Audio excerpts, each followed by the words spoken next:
All right. Oh my God, we'll get our giggles out. So we had discussed talking about I think, what we've learned about humanity through working as therapists. There's got to be a different way to say that so it doesn't sound like grandiose, you know? Well, it Well, doesn't mean we have mastered an understanding of all of humanity. I guess I guess another way to put it would be like what we've learned about sort of like I'm trying to say this without the word human, but I'm just gonna have to do it. Um, what we've learned about the human struggle, Mm-hmm. maybe. Yeah.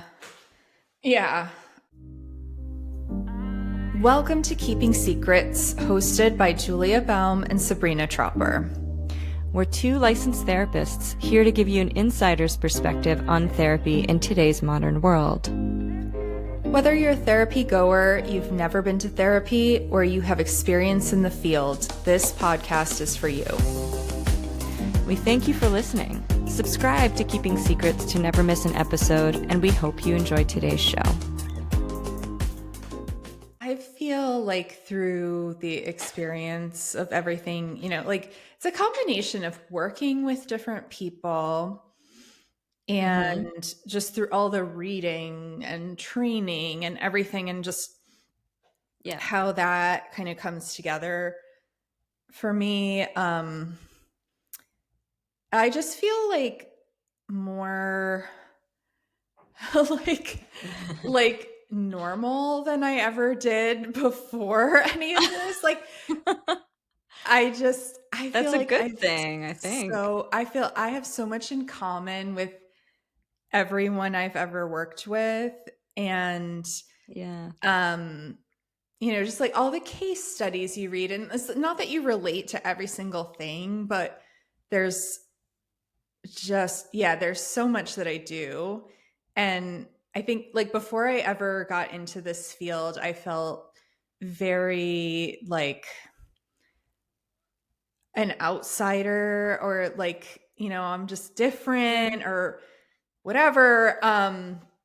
But now my perspective is, I think, and I don't just think this about myself, I just think we're all a lot more similar than I ever thought before. I mean, we're unique, but like Yeah. we face a lot of the same challenges. I think that like as a whole that is absolutely true. And I guess that while you were talking, what it was making me think of is like I think one of the biggest issues for people one of the many, I want to say, not the only or even the biggest, is sort of feeling alone and isolated or lonely, which we could get into like the meaning of loneliness as it is like written in the dictionary versus what the actual felt experience is. But Mm-hmm. I think when people are struggling the most or feeling like unique in their struggles or alone in their struggles, I think that that's kind of a sign that they're just like really in it. They're in pain. So I wonder Mm-hmm. if like part of your training and becoming a therapist sort of helped you realize how connected we are, or just like it worked in a way to help heal you or something. Mm-hmm. Yeah. And What I do you guess think? I want to clarify like what I mean by we're all kind of facing a lot of similar challenges. I don't Sure. necessarily mean like on the surface like the same stuff. But I mean, we all have, times where we're afraid, where we feel pain, loss, grief, and it could be Yeah. about very different things. But just kind of knowing like we all feel these things at different times for different reasons. I think it just Yeah. is sort of is like a uniting factor. Like, does that make sense? Yeah, let me see if I can kind of summarize or something. Mhm. But I guess what you're saying is that, in part through doing this work, you've seen like how ununique we are in our struggles, or like it's not the best way of putting it, but like I don't know, we're just like much more connected and alike than we would like to think, I think. And that we're led to think also in Mhm. certain groups and communities or societies and things like that. You know, I don't mean to be cheesy or anything, but like we're connected, you know. Mhm. Yeah, it's like we're all yeah, this also is very cheesy, but like we're all cut It's from the fine. same cloth or something. I mean, that almost sounds Yeah, like yeah. religious or something, which I don't mean, but just yeah, from like a very like in the most basic sense. Um Yeah. So I yeah. have a question for you then. Yeah. Since, people listening to this may be curious, or at least I'm curious to know, was there like a specific moment in your training or moments, or what do you think made you start to sort of recognize that in your transition to becoming a therapist? Or like, was it while you were in grad school, or was it afterwards? What would you say? Yeah, I mean, I think it's just been like building all along the way, like Okay. from, when I first started learning about like counseling theory, and you would see like the case Mm, studies and kind of being able to yeah. analyze. And so much of it is just relatable. And I mean, it's like a Yeah. selfish thing as a therapist where you're just like, ooh, this person got past that. Like, how did that happen? And like, Yeah. reading through that case study and here's what was applied in therapy and here was the outcome. And, it's like really Yeah. inspiring. So you're like, I don't know, things like shyness or like being timid or things like that, which has Yeah. kind of like been a thing for a lot of my life. And just like, reading how other people have overcome something like that. And that's like a minor thing, but it sort of plagues you No. socially. Um, Yeah. I would and say that's not necessarily that minor. yeah, and then just kind of, learning, okay, this was the person's thought process that was leading them to kind of like Yeah. withdraw and stuff. And it's like you can relate to those thoughts. And that's like one example, Yeah. but it comes out all the time. I mean, pretty much every every day, I Every would day? assume with my Nice. clients, they're feeling something or thinking something that I've thought myself, or Yeah. they have a decision to make and I've been at those same crossroads and had the same like doubts and what ifs and And worries. Yeah. yeah, uh-huh. Um, just can you, Julia, can you maybe just explain briefly what a case study is for people Oh, that might that's a not good know? idea. That's a good Yeah. idea. So a case study is something presented usually during like therapy training. Um, Hmm. and it's basically like a non-identifying description of a client and what they're coming in with, like what their concerns are, what they're trying to work on, and then Right. it kind of lays out how the therapist proceeded to address that with them, how the client responded, kind of usually talks about some sort of treatment plan, like Yeah. goals that the therapist and the client set together, and then how that client did with reaching those goals, and like, what the client did on their end, what the therapist did on their end, and just sort of Yeah. lays it out. Yeah. And you know what? I remember case studies being like my favorite part of grad school. Mhm. Honestly, it was, Mhm. and that's not surprising. If you want to become a therapist, that's going to be kind of the meat and the bones in a way. But I think what I loved so much about case studies back then is sort of the story component of it. Not just like, also what you're saying, which is that like these are very human stories that we can all really just relate to on a personal individual basis. um, Always relatable, even if we've never gone through the exact same thing. It's easy in a way to kind of try to imagine what it might be Mm-hmm. like based on some Mm-hmm. other similar-ish experience that you might have had. And it does remind you that like, the things that we're going to be seeing as therapists, like back then before we were professionals, like,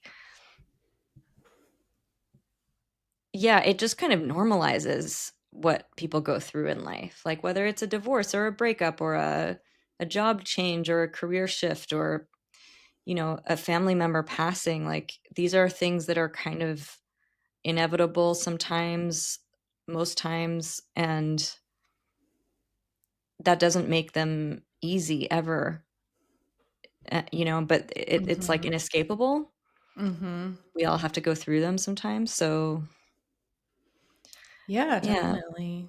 But the story aspect of it too is just kind of seeing the evolution of like, okay, this person comes in with this issue. This is how they're presenting it. This is how they've sort of made sense of it in their mind. And then you, as the therapist, kind of trying to pick from the theories and the Mm-hmm. techniques and things like that, and how you're going to interpret it and try to figure things out with them. But I like what you said about like how what the therapist does and then what the client does on their end Mm-hmm. too, to kind of work towards a resolution of it. Mm-hmm. Yeah, and these case studies are things that we would read in books or like see in videos, but also that we would create based on Yeah. our own internships and things like that, and then like present to our classmates with like Yeah. Those a were fun. professor kind of fielding the conversation around it. Yeah, that part Yeah. was, scary or a little intimidating, Uh-huh. but Uh-huh. also so good for your learning. Yeah, it helps you kind of understand it better yourself when you realize you Yeah. need to explain it to someone else and have it make sense. Yeah, it really does. Mhm. Mhm. Yeah, Yeah. case studies were great. Yeah. Anyway. So, yeah, I mean, uh, what about you? Like, I guess, what do you feel like you have a better understanding of about people, like as a whole, Yeah. based on your experiences? I mean, the first thing that jumped into my mind was very similar to what you just said, which is that like we all, by we, I feel like humans in general all kind of struggle with very similar fears at the core of it, like of course there are exceptions, and there's like 8 billion people on the planet, so there are going to be quite a few exceptions if you think about it from that perspective, and I've seen some, honestly, but in general, like at the core, I think people really just have a need emotionally to feel accepted and loved and cared for. And what that looks like for people may differ slightly, but it really has the same basic ingredients if you Hmm. think about it. Mhm. Um, and it's interesting to me like the way in which different people will go about, or how they'll respond when they're put in situations that weren't expected, or that you know when they're going through a hardship. It's whether they're going to self-sabotage or they're going to lash out and sabotage someone else, or like, I don't know, just so many. There are variations on that theme, but I think one of the, I guess, an aside to that, I want to say there are so many patterns that emerge. There are a lot of really common patterns, I think, that people tend to engage with that I would not have known had I not, Mhm. you know, started studying. psychology, mental health, and mental health counseling and all of that. Like, there really are some very telling patterns that will point me in the direction of like, oh, this person probably feels like the responsible one in their family, Okay. and ends up kind of extending that dynamic into their friend group and their relationship, and even sometimes at work and stuff like that. Like, Mm. that's just like a random example, but yeah, I really don't know that I would have figured. I don't think I would have figured that out without being in this field. Like, what kind of patterns can you give as a concrete example? Yeah, I guess so. Another, like, the person that plays a certain role in their family system, for example. Um, Families in general tend to function as systems, and so when we're growing up, a lot of, based on your temperament, your individual temperament, and then just sort of the structure of um, the adults in charge at the time, or adult in charge, like, people will start to sort of fall into certain roles.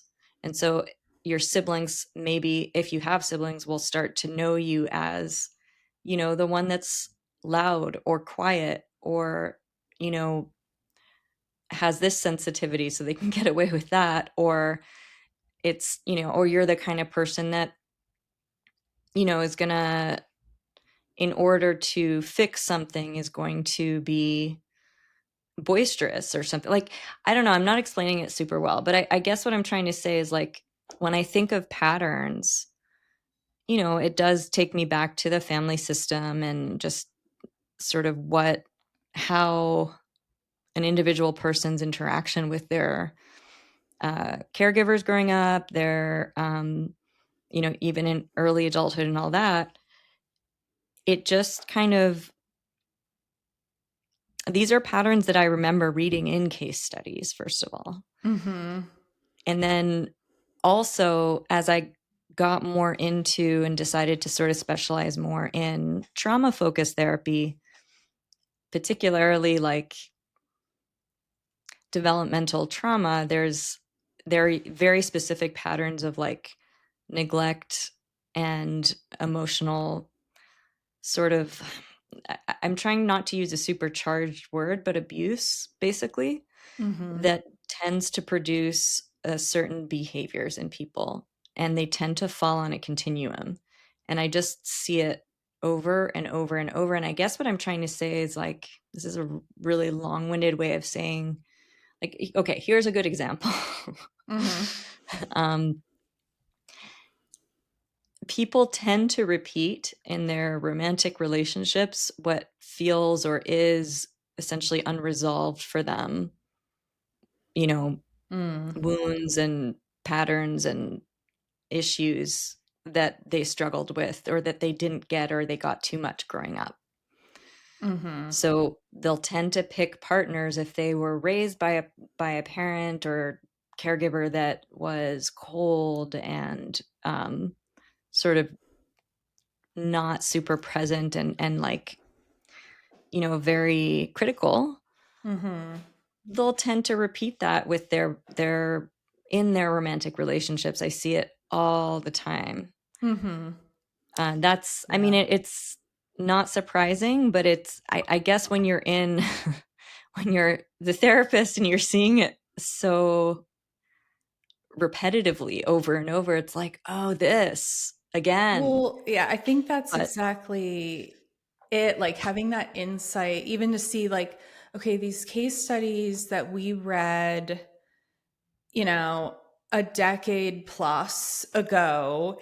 And a lot yeah. of times they're in books that are from like several decades before that. And it's like you're Yeah. seeing those same patterns and dynamics play out now. It's like you realize the consistency and like Yeah. how it's almost like, a very normal, almost Right. expected response. Whereas from the outside, and if you haven't really had this journey that we've had, you would be like, this is so absurd. They, Right. Right. hated this their whole life. And then now they're diving into more of it. Like, why would they do that? And, Right. it's like very hard to Yeah. understand, I think. And I think that's part of what I really like about, like, it's a secondary benefit of being a therapist is just being like, no, I get Yeah. that. Like, that does actually make Yeah. sense instead of being so baffled by Yeah. people's behavior. Yeah. I mean, it's a huge secondary benefit when you can kind of, you, like you said, you have all this added insight because of it. That Hmm. doesn't necessarily mean that you're going to do any better because of that. Oh, like in our own In lives? our own lives, yeah. And honestly, no, I mean, I've worked with other therapists as well, and like, and in my own life too. Like, we don't always have it together at all. But it's fascinating that even with, okay, so I'll say something that might lead us into a different direction. I don't know, but even with all the insight in the world, Hmm. it's not enough sometimes. Insight in and Yeah, of itself is not enough. It's I privilege agree. and a benefit, but Yeah. um And yeah. that's actually, what's the word I'm looking for? Sort of like a divisive opinion in the therapy world, actually. Yeah. But you and I are in the Yeah. same camp. Um, We are. but yeah, there are certain therapies that say insight enough is alone. Like, you know what I'm trying Yeah. to say? Insight Yeah. alone is enough. Yeah, that's all that's And needed. then, there's that idea that it's necessary but not sufficient. And Right. then, Yeah. yeah, like on They're the different. super behavioral side, they might say insight is not necessary to, Yeah. changes. But yeah, I think we're like in the middle there where it's really Yeah. helpful, but it's not gonna get you all the way. You gotta like Yeah. make some actual changes.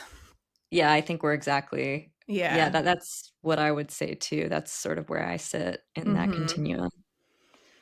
Yeah. Yeah. But right. I mean, I think we are at an advantage in our personal lives because at least we have Yeah. that like background of, I mean, I think a lot of what holds people back is like self-judgment Yeah, and that's a huge one. um I'm so glad you're bringing that up. like feeling that there is something wrong with them for the way they Mhm. feel. And so, like, Yeah. rather than like addressing that feeling, they're just sort of stuck in the shame of Yeah. something is wrong with me. It's almost like no matter what, like if something goes wrong in your life and then it really sucks, and it's like, for whatever it is and whatever role you played, it's hard. Hmm. And then you've got this added layer on top of it. It's like a Yeah. secondary layer that just kind of keeps you stuck, and keeps you from even actually dealing with or Hmm. facing up and going through the emotions of like whatever it is, whether it's grief or shame or guilt or whatever that, Exactly. and I feel like it, I've read various like interpretations or ways to conceptualize that, but I always think of it as like that added layer that's just like it's sitting right on top of the meat of things, but almost Hmm. everybody goes through it. It's that Yeah. judgment, that self, like from a Hmm. parts perspective, it's that part of you that's like really critical and just saying, I should not feel this way. I should not have responded that way. Right. Right. And then you're stuck in that instead of, okay, well, now that I did respond that way, what do I want to do next?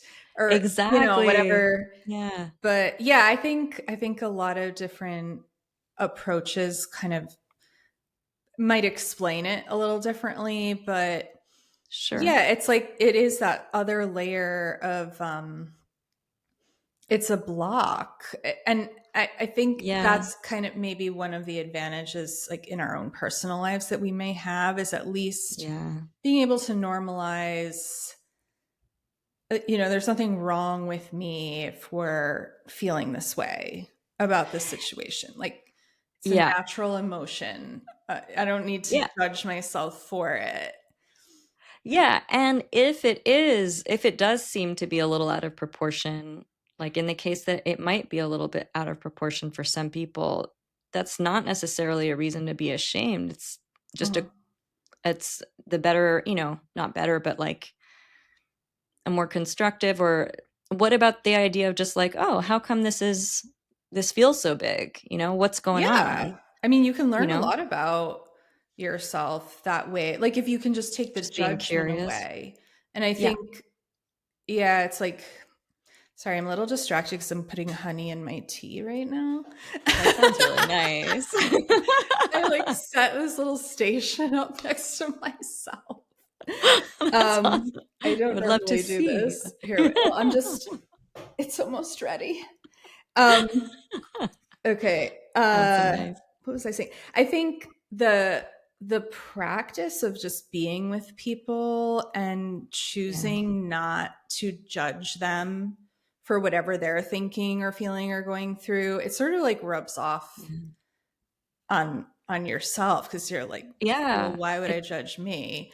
And it does actually. yeah, and that's actually I think like a really helpful tool in therapy. I mean, I don't know if you do this, but like a Yeah. lot of times, you might ask someone like, what would you say to a friend going through this? And, Yeah, you I use know, that too. would you Yeah. say these things you're saying about yourself to the Yeah. friend? Or like, would you think those things? And it's almost always Yeah. no. And then it's like, Totally. that's, you're a person too. What's the Yeah, difference? Okay, exactly. my Why not tea's extend? ready. I love that cup. Are those two cats? Mm-hmm. Oh, it's so cute on a rooftop. Yeah. Oh, Yeah. amazing. um yeah, I guess my focus keeps going to like how I've benefited from all of this, but Well, yeah. I also think, and I remember in grad school too, there were those of us who were the most, I think, honest for our our reasoning for becoming therapists. It's some of it is selfish. Like, what can we I say? Like, it's know. a lot of it is like, well, how come if you're struggling so much, how amazing would it be to figure out how to help or figure that out or get through it, and then help other people to be able to kind of just spread the wealth, sort of thing. Right? It Mhm. creates meaning in your life. You benefit from it, other people benefit from it. It's a win-win. But yeah, there's a selfish 100%. component. For sure. I mean, like Yeah. we all have that sense of like, at times feeling like lost and confused and Yeah. yeah, it's like there's a It's part of us that human. wants to feel less of that and by learning Totally. so much about how the mind works and just yeah Mhm. these common patterns and things like that you do feel a little less confused about people. And I also want to say less anxious too, like less Yeah. stressed. For those of us who do struggle with anxiety, which I used to struggle with a ton, and still do sometimes, but much, much better now. It really is anxiety inducing when you can't make sense of things. Mm-hmm. And sometimes the desire to make sense of things is really just sort of it's driven by anxiety. It's like, oh my God, if I can make sense of this, then I can figure it out and then it'll be okay. That's like Right. the anxious loophole that Yeah. tends to get Yeah. people stuck. But like, yeah, just generally speaking, I think understanding that, like, let's take something that you can't really, you don't have much control over, like grief, right? If Mm-hmm. you lose somebody or a pet or a person or a job or anything that you just don't have much control over, let's say Mm-hmm. you don't have any control over it, if somebody else is going to pass away or not, there is no choice in terms of like what to do next. There's nothing you can do to change the outcome. The only thing left for you to do is work with how you adapt to it, to that new reality. Mm-hmm. um and part of that is like tending to your emotions. accepting the new reality, which is a task in and of itself, and all of that.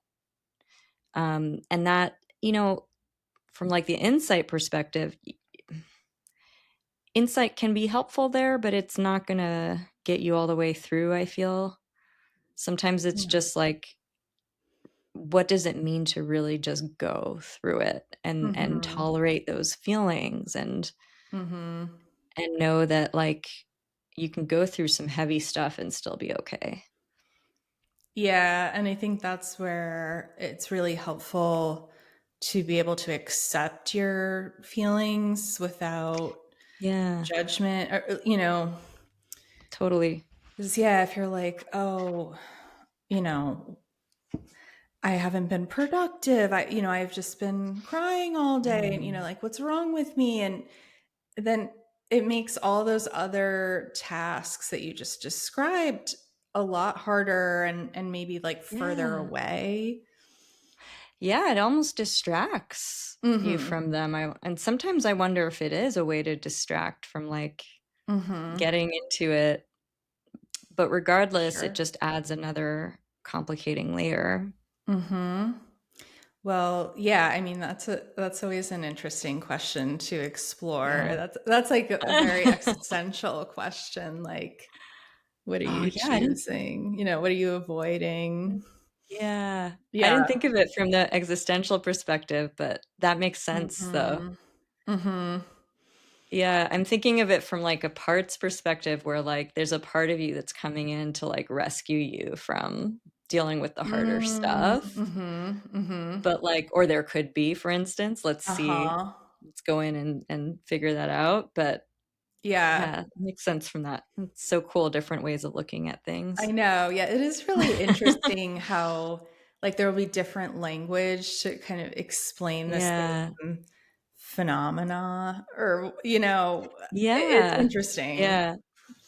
Well, and that's also something interesting about the counseling field in general too, is like the different modalities. Mhm. And I'm trying to think of how to describe what that means. I guess and please jump in if there's an easier way to describe this, but it basically we all kind of gravitate as therapists towards different theoretical approaches to our work. Mhm. And so these serve as like kind of blueprints roughly to how Mhm. we tend to view things. And some of us will kind of combine a lot of different ones, and others will maybe gravitate more towards one or two than others. But like Julia, for instance, you gravitate towards the existential kind of perspective with a little bit of like the CBT or Mhm. maybe cognitive stuff. Is that Yeah. right? Yeah, yeah, they go hand in hand in a lot of ways because CBT is Okay. basically saying you have control over your thoughts and Mm, how your feelings are sort of constructed through the choices you make in your thinking. And existentialism is all about like freedom and choice and responsibility. So it oh, goes really well yeah. together. It's funny, I never really put those two together because I was always interested in CBT, but never really enough to focus on it from Mhm. that perspective. But that just kind of makes certain things click a little bit more for me now, thinking about it from that perspective. I like that. Um, Good. yeah, thank you. I guess I love the idea of parts work. I mean, this is something that's a little bit more recent for me, and it again comes from sort of the trauma perspective ish. But parts work is used in so many, like, it's used in so many different treatments, modalities, ways. The stuff that I usually fall back on is like internal family systems, Mhm.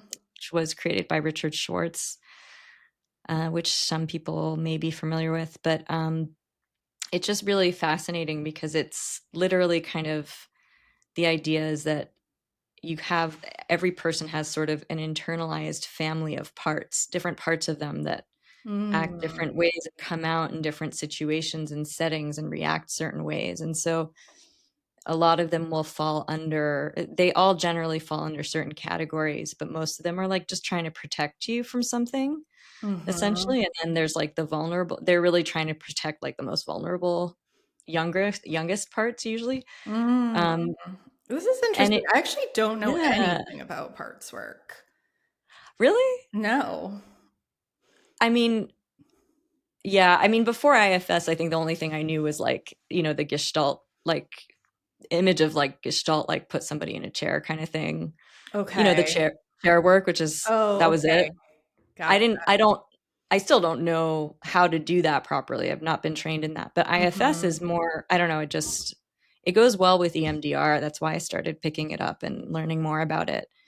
You might be interested in it. It's very cool. It's just like one of the reasons that I really like it, to be honest, is that it helps kind of disperse the responsibility for your feelings. Mm-hmm. Like if you're feeling something really, really strong, you know, people tend to get like very wrapped up and feel like they're stuck. But if you try to remember that there's actually, it's just a part of you that's feeling that. It may be really Mm-hmm. strong right now, but it's doesn't mean that it's permanent. Yep. And if there's a part of you that's feeling this way, there may be other parts that aren't, or that are feeling different ways or have different ways to approach it. And so, that way it's less pathologizing. It's, Yeah. just a really, I think, beautiful way of working Yeah. with people. I don't know. Yeah, it's interesting because again, like that concept comes up in CBT and REBT. It's just like Yeah, different language, different words. how does it come up in RABT, like that idea? The Hmm. Well, it's always explained within the process of therapy that we're all capable of thinking various things about the same situation. So Yeah, that in is that so way, funny. it's really similar. Like you can Yeah, have multiple perspectives going on at the same time or at different times, but yeah, we're capable of that. And right. yeah, and so CBT will kind of use that as a way of saying, well, let's look at these different thoughts and like which ones are Yeah, helpful to what you're trying to achieve and which ones are holding you back. And, so it's like yeah, acknowledging these all exist and that's right. normal. And, you know, we're just going to look at Yeah, them and kind of see what works for you. Things that may have worked in yeah, the past but aren't working anymore. Or, yeah, so it's like that same idea of like these are all in you and you yeah. It is can, actually. like choose how to navigate them. I love that. I think, I wish other therapists, I feel like in our field too, there's sort of like a tendency to get stuck in the different camps of Mhm. perspectives, like modalities, basically. Like, Mhm. the biggest like rift, I think, in the amongst Mhm. therapists is like psychodynamic versus CBT, I feel like, and then like some of the experiential stuff. Mhm. Um, but really, like the goals are the same, essentially. It's just different ways Mhm. to get there, you know? Yeah. A lot And of that just, times, yeah. oh, sorry. No, no, no, go ahead. A lot of times I think about these modalities or like frameworks or like you said, like the architecture or whatever. I think about it Yeah. in terms of like religion. Like there's Mm, so many religions yeah. that like in the highest sense have the same mission, but like Hmm. the way to get there and the way to talk about it is just really different. And not, I think, yeah, like not every religion is that way, but I think a large majority of religions all kind of want to lead people in similar direction. Yeah. It's just like, you know, Yeah, I think religion in general, and for people who are religious, that's, I mean, I'm not religious personally, maybe a bit Yeah. spiritual, but I think what I've noticed is that it really provides a framework for people to sort of like live by. And, Mm-hmm.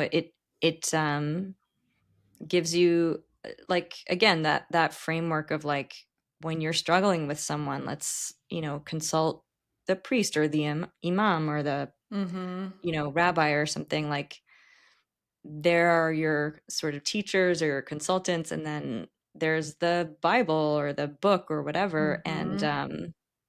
they're general constructs, like it's a blueprint, I think. Mm-hmm.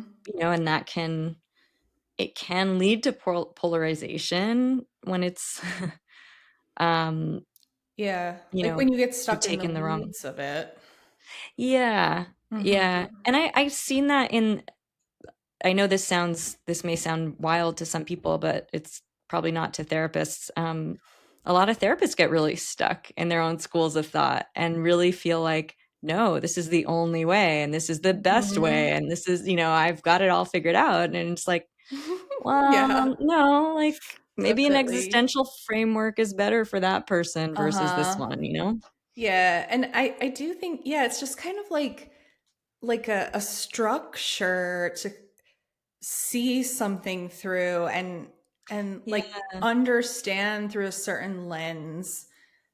Uh a lot like religion. Like, religion helps people to identify like, when you're breaking some kind of moral code or something, and because it lays it yeah. out. And um, different I therapy structures have like keystones where you can kind of recognize, this falls into yeah. this pattern, or and just make sense of it, like a language or something.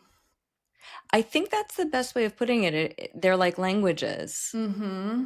Mm-hmm. and we're all essentially trying to communicate very similar things, and most of the time have these same goals in mind, but just very different ways of getting there, Yeah.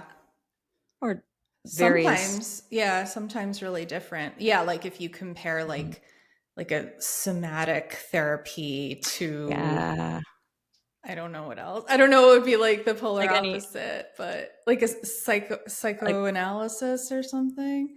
I think maybe psychoanalysis I don't or, know. I don't yeah, know, but yeah, yeah, the avenues to get there are totally different.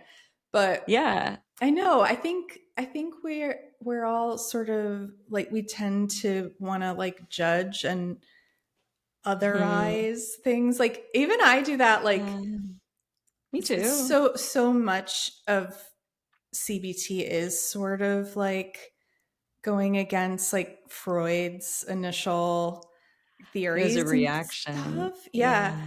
And so it's always been sort of the thing for me, like, ugh, Freud. But like the deeper I go into like reading about like different philosophies and things that I really admire, I see like they've been inspired by Freud, and then I'm like, wait, Yeah. they didn't hate Freud? Does that mean I don't need to hate him? Oh my God, that makes me think of something. That's such a funny thing that you mentioned.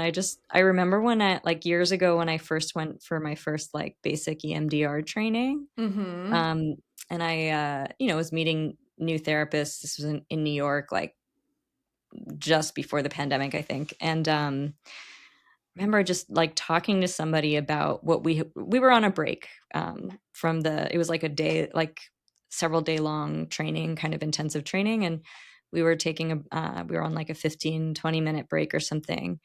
And somehow the subject of Freud came up, Mm-hmm. and this person just kind of mentioned, well, because Freud's kind of irrelevant now.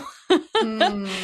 And I remember thinking, like, yeah, it's been, like 100 years, if not more. And I don't know how long it's been, but it's been a while Mm-hmm.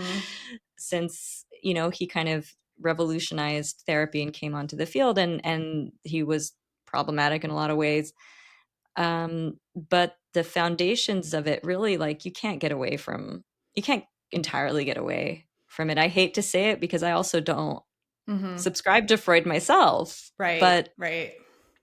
like, you know, he was a genius.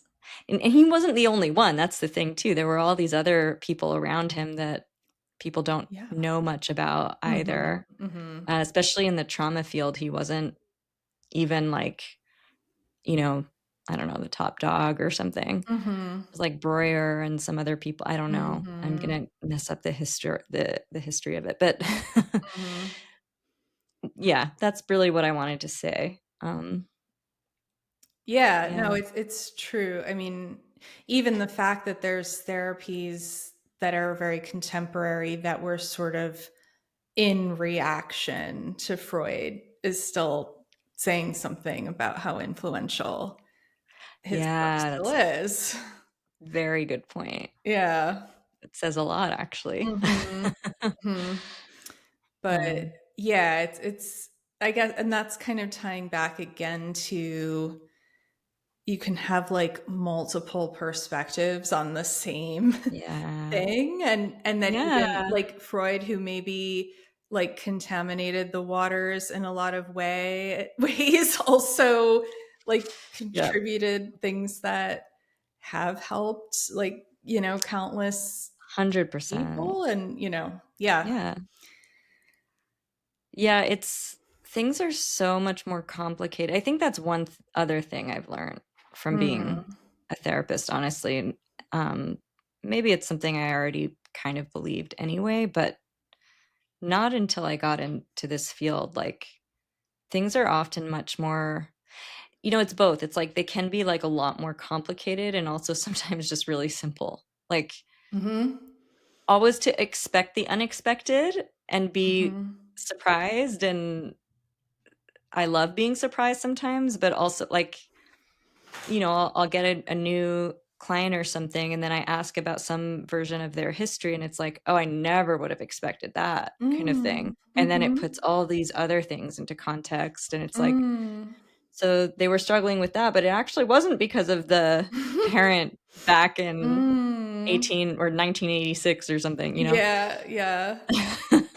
Yeah, it's true, that's like a skill to recognize when something is complicated, or is it just like a simple kind of Yeah. thing. Like I'm thinking, like, Freud is really known for, obviously like psychoanalyzing and like making a big deal out of everything. And Yes. but like there's also this quote by him that's like, sometimes a cigar is just a cigar.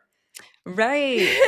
And you don't need to Yeah. like assume everything has Yeah. this whole deeper thing to it.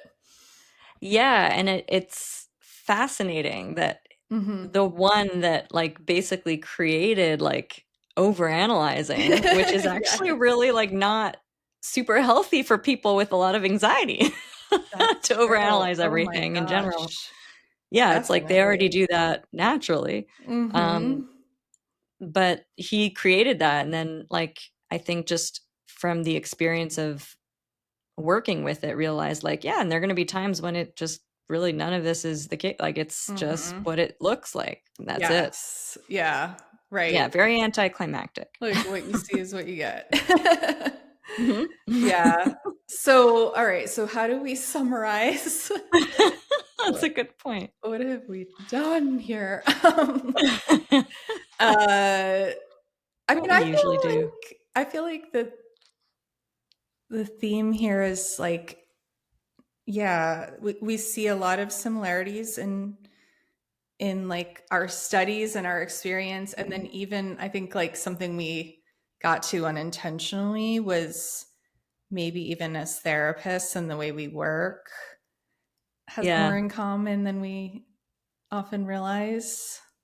Or even care to admit, I know. For some reason I really. feel Like kind of uncomfortable saying that. Like I want to be like, no.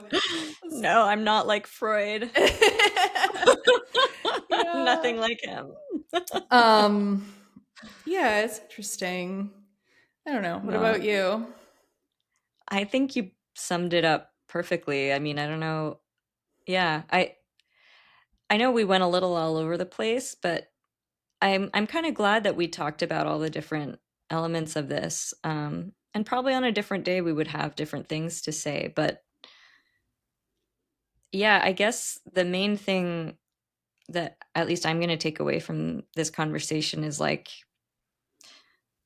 to expect the unexpected, that it really is like a privilege to be able to get and learn this kind of depth about people and understanding and getting to like literally study and read about case studies and patterns, and it's been beneficial for me, and it sounds like for you too. And yeah, it's great, but Mm-hmm. at the end of the day I'm still very flawed. Still have Yeah. all, still prone to the same Yeah, things. I think that's also like something that's come out of this is just like that Yeah. recognition that again, like we have so much in common with just like we're Yeah. people. Everyone has Yeah. like some commonality, and yeah, like no one is on a pedestal, and no one is Yes. beneath anyone else. I think that's a great place to end, actually. It's a great note to Yeah, I end. What do you like think? that. Yeah, I like that. Yeah, me too. I All love that. right. So we'll end there. All right, Julia. Okay. Good talking to you. Yeah, you too. You were just listening to Keeping Secrets, hosted by Sabrina Tropper and Julia Baum. If you like what you heard, leave us a review or a comment. We'd love to hear your suggestions, comments, questions, and topic requests. We do our best to respond to every single one, and you may even hear yours discussed in an upcoming episode. And don't forget to subscribe to our YouTube channel or wherever you listen to podcasts, and find us on Instagram and YouTube at Keeping Secrets Pod. Keeping Secrets is the brainchild of Julia Baum and Sabrina Tropper, who also produced and directed this podcast. We're also responsible for all writing, research, graphic design, sound engineering, and video editing. Transcriptions by Riverside. As a reminder, this podcast does not constitute medical advice. While we strive to share the most accurate and up-to-date information, human error is to be expected, and this podcast is purely for entertainment purposes.